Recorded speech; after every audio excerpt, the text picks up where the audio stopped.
Tara, nggak ada yang putih-putih. Minimal seperti kamu ini.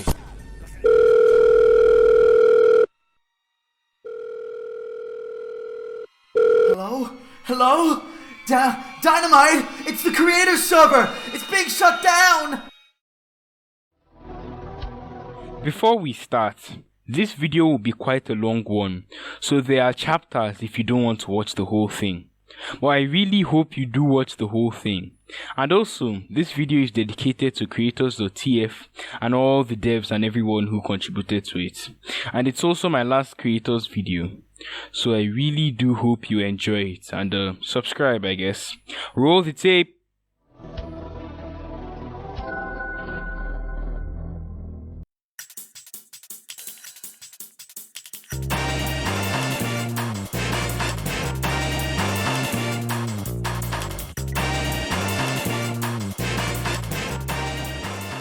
Creators started out as a humble community project dedicated to the game Team Fortress 2.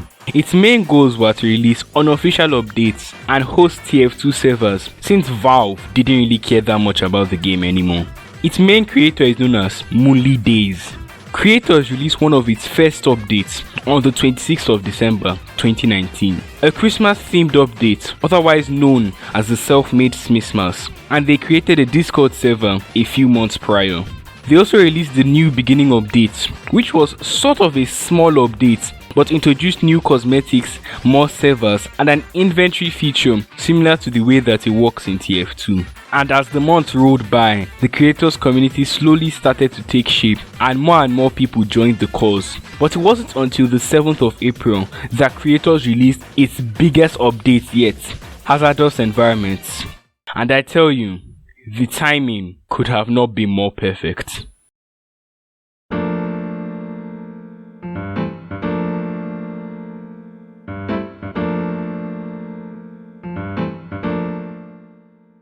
The Hazardous Environments update was by far one of Creators' first and biggest updates, being a Half-Life themed update and introducing Half-Life themed cosmetics and the iconic Half-Life shotgun. Now, the reason why the timing was so perfect was because 2020 was the year of the pandemic, the year no one could go out and everyone was bound to their PCs for fun. This means that a large number of people returned to TF2 or just found out about it and also found out about Creators. This was also around the first time that I did too. As a result, player numbers were through the roof, servers were filled with people wanting to play the update and test out the new shotgun, the Thumper, designed by High GPS, and the cosmetics. The update was produced by the Creators team, which was at the time a small amount of people, but it set the bar for what a community project could do and what working together could actually achieve. At this point, Creators was on a roll, releasing new maps, cooperative contracts, more updates to the item features, a tribute to Team Fabulous 2, and even another update, the Classful event, with more weapons and cosmetics to play around with and a rework to the inventory system. But as good things come, so do bad. And that bad was in the form of drama.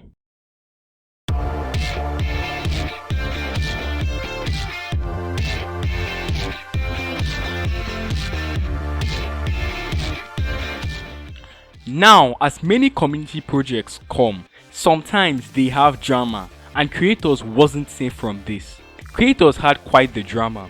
Around October of 2020, apparently, there was some drama with Tyler McVicker, the social manager of Creators at the time, and also the owner of Valve News Network. I won't try and presume anything since I wasn't around, so I'll just say they had a bit of bad blood. This wasn't the only drama though, as there was also drama in the Creators team itself as the project went along, with some individuals leaving or getting banned, but I won't presume this either since I don't know all the drama that happened. But Creators shouldn't be remembered for just the drama, it achieved a lot more. And as 2020 began to round up, they released the Back to Fight update, a very good update at that, a G-Man announcer pack, an event server for the events they hosted, which were really fun actually, a November map shake-up introducing maps such as Ramjam, Forgor, Asheville, Daynam, and a collaboration with TF Connect 2020. And to top it off, a Christmas themed update called Snowden's Smithmas, and that pretty much wrapped up the year. But one of the updates wasn't mentioned here, and that update is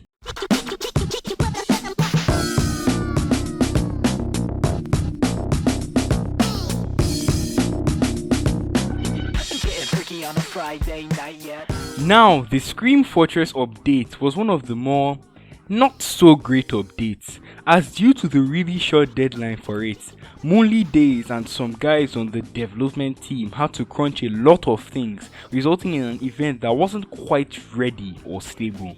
Now, I can't really blame Moonly or the devs for this because, well, the deadline was pretty short, and with short time like that, it just comes as a result.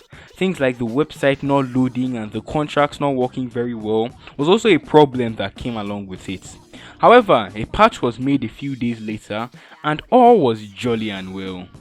After a few months, the Christmas update was released, and that was that. Wow, fireworks, it's 2021. Whoa.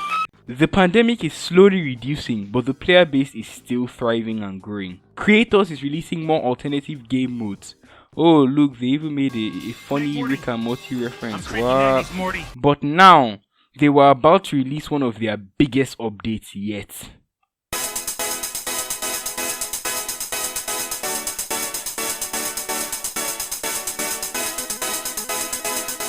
Digital Directive was by far one of Creators' biggest events yet, partnering with potato.mvm to make it happen.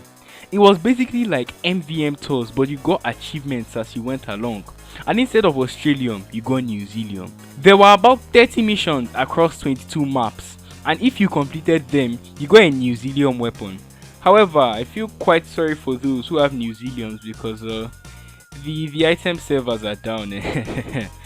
Anyways, the event was quite big and quite successful, as you could do MVM tours without needing to pay for a ticket and still get rewards and have fun at no extra cost. However, due to the event being so different from what Creators normally did, it was hard to run the servers because the MVM servers couldn't be hosted on standard servers, and even if they were, they would cause lagginess and reduced stability. It would also not have the best support at times, and it was eventually pulled a couple of months later, and that was that. It was around this time that the backbone of Creators.TF, Moonly Days, decided to go work on TF2 Source 2, basically just TF2 in the Source 2 engine, so he kind of didn't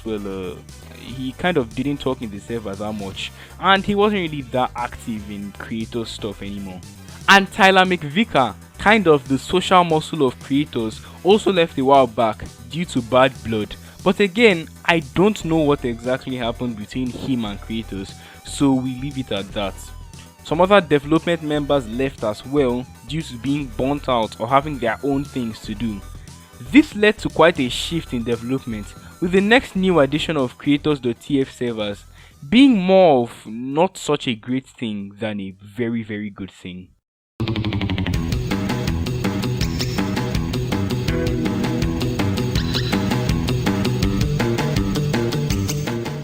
Vanilla Plus was intended to be kind of an alternative to the usual Creators servers, as it gave you the complete vanilla experience of TF2 without having to download Creators Asset Pack, which was quite big, and also a working anti-cheat, so there were no more bots.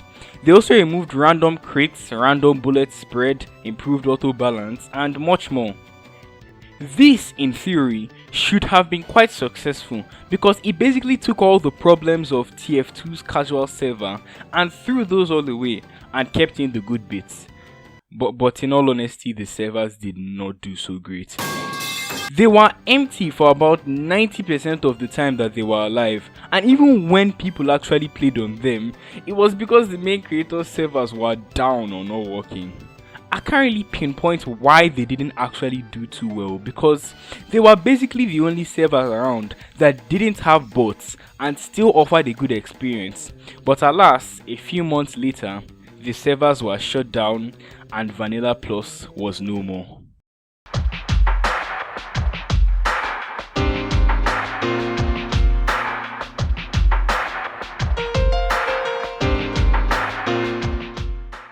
After this, Creators had to make a bunch of changes to their staff structure due to some of the staff leaving for things, and Digital Directive, the MVM update, was to be removed from the server for various reasons mentioned in the section above.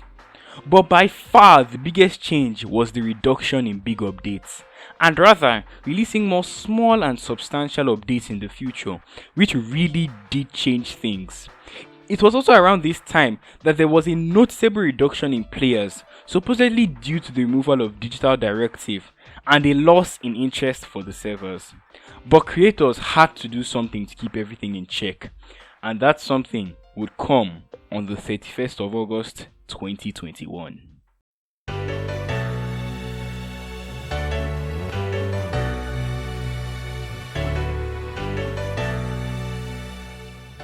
If you didn't know, I actually made a video on this update, not because creators made me to do it, but because I really did like this update. This was by far one of the best updates in my opinion. It introduced 2 new guns, 2 weapon reworks, some cosmetics and some maps. If you want an actual review on this update, the video I made on it will be somewhere down below. Keep in mind, this was one of my first TF2 videos, so yeah, some aspects aren't awesome or great. Anyways, the belated September update was, in my eyes, a step in the right direction. It was a very good and very well made update, and despite all the people leaving Creators at the time, they still showed that they were able to put out some good updates, even if they weren't as big as what they used to do before. However, people were still getting uninterested in it, and they were still leaving, leading to a gradual reduction in the average player count. And that really showed in the next update.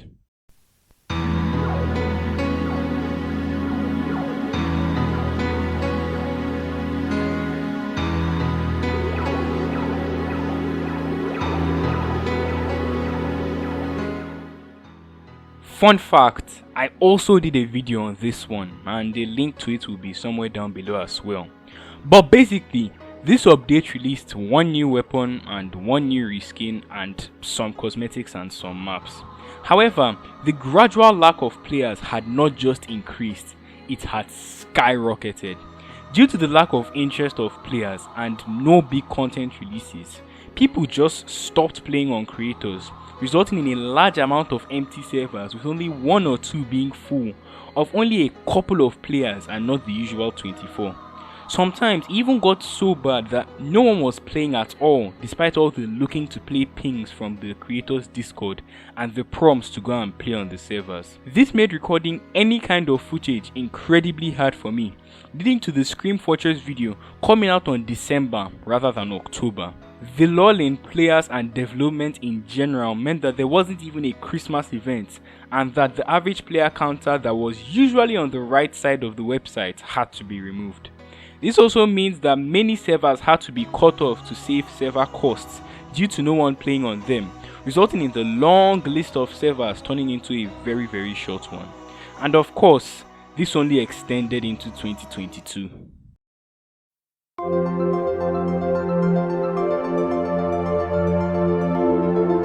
It's 2022, the pandemic has fizzled out by now, and everyone's back to doing their stuff.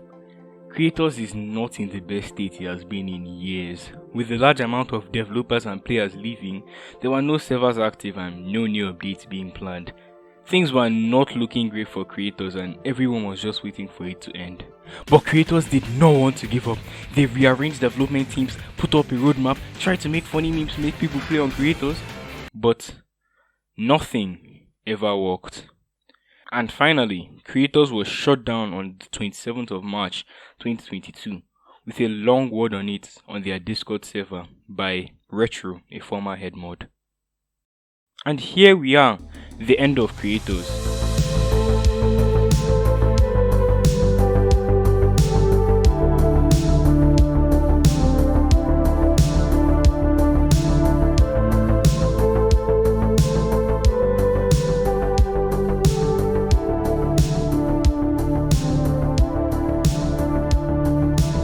Many people thought of Creators differently. Some thought it was great and innovative. Some didn't think that it was too great, and others despised it altogether. But to be honest, I thought Creators was amazing. It was really a show of what teamwork and coordination can lead to in its earlier years. But over time, that teamwork sort of fizzled out with all the drama and the stuff that went on in the dev team. However, despite all this, Creators holds a special place in my heart. It was fun playing on the servers and making friends there, and it's one of the first things I ever made successful content on, so I owe quite a bit to it. But as Creators goes, it leaves us with a burning reminder: teamwork makes the dream work. Anyways, thanks for watching the video. If you got to the end here, congrats, you gave me watch time. Anyways, this is pretty much my last Creators video. Also, I'm going to do a little bit less of TF2 content because I want to dive into other games and things, and I don't want to always be known for TF2. So please do make sure you subscribe, it helps a lot. I mean, I'll still do TF2 videos, but well, not as much. Anyways, this is Red Dynamite blowing off. I will see you guys later. Bye bye.